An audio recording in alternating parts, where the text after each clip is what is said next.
ফজর পর্যন্ত এরকম ফেরেশতারা জমিনে ঘুরবে, জিবরাইল আলাইহিস সালাম এভাবে ঘুরবে। ঘুরতে ঘুরতে তারা প্রত্যেকটি ইবাদতখানায় যাবে, প্রত্যেকটি মসজিদে যাবে, মাদ্রাসায় যাবে, প্রত্যেকটি ঘরে ঘরে যাবে, কিন্তু কয়েকটি জায়গায় যাবে না। কয়েকটি জায়গায় যাবে না।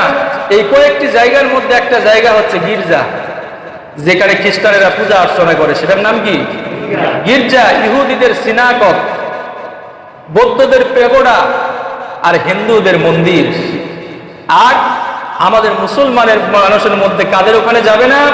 যাদের গায়ের মধ্যে কোনো প্রাণীর ছবিযুক্ত কাপড় থাকে, যার ঘরের ভিতরে বাপ দাদা হোক বা প্রাণী হোক, যে কোনো জীবজন্তু বা প্রাণীর ছবি লটকানো থাকে, ওই ঘরের ভিতরে ফেরেশতারা যাবে না। যেই জায়গার ভিতরে গানের আসর হয়, সেই গানের কনসার্ট হয়, সেই রকম কমিউনিটি সেন্টারের মধ্যে যাবে না। এবং ডাস্টবিন, যেখানে মানুষ ময়লা ফেলে, অপরিষ্কার থাকে, দুর্গন্ধ আসে, এই রকম জায়গায় ফেরেশতারা যায়। আর ওই রকম জায়গায় যারা যেদিন থাকে, তাদেরকে কি কপাল পোড়া ছাড়া ভালো মানুষ বলা যাবে? কথা বলা যাবে?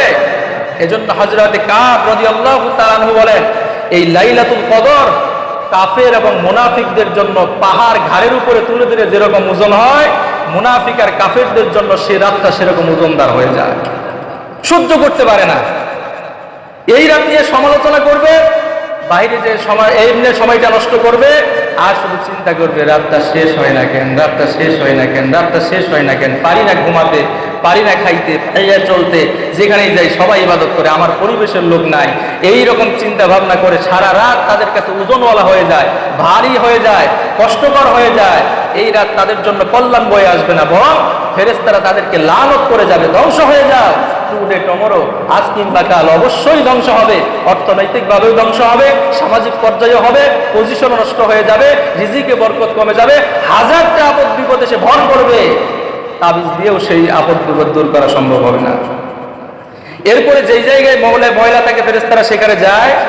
এরপরে পায়খানা, প্রস্রাবখানা, সেখানে ফেরেশতারা যায় না। এক কথায় কদাকার খারাপ জায়গা, খারাপ স্থান এবং ছবি লুটকানোর জায়গা, মূর্তির জায়গা, এই জায়গার ভিতরে এবং গায়রুল্লাহ, যেখানে আল্লাহ ব্যতীত কোনো কিছুকে ডাকা হয়, ইবাদত করা হয়, সেই জায়গার মধ্যে ফেরেশতারা যায়। এজন্য কর্তব্য হচ্ছে লাইলাতুল কদর আসলে আমাদের মা বোনরা যারা আছে, তাদেরকে বলে দিবেন ঘরগুলো সুন্দর করে পরিষ্কার করে রাখতে, যেন দুর্গন্ধ না থাকে, অপরিষ্কার না থাকে, অপরিচ্ছন্নতা না থাকে। ঘরের ভিতরে যেন আমার বাবারও ছবি না থাকে, তোমার বাবারও ছবি না থাকে, কোনো কুকুর শিয়ালের ছবি না থাকে, সুকেশের মধ্যে যেন কোনো ইঁদুর বাদুরের ছবিও না থাকে, আর ইঁদুর বাদুরের মূর্তিও যেন না থাকে, পুতুলগুলোও যেন না থাকে।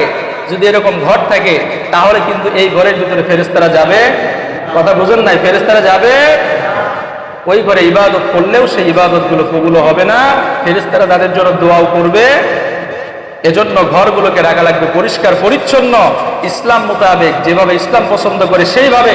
ছবিগুলো থাকলে এগুলো খোলা যাবে না, কথা কন্যা যাবে না। যদি সুকেজের ভিতরে এন্দুর বান্দুরের যে মূর্তিগুলো আছে, যেই কার্টুনগুলো আছে, পুতুলগুলো আছে, এগুলো ভাঙা যাবে না। এদের সাথে মুসলমানের সম্পর্ক না, এগুলো সম্পর্ক হচ্ছে হিন্দুদের সাথে। কাদের সাথে? হিন্দুদের সাথে। সুতরাং মুসলমানের সাথে এগুলো সম্পর্ক থাকবে, কথা বল না, সম্পর্ক থাকবে। ফেরেশতারা সেই জায়গায় যাবে না। বললে তো অনেক কথা লম্বা হয়ে যায়।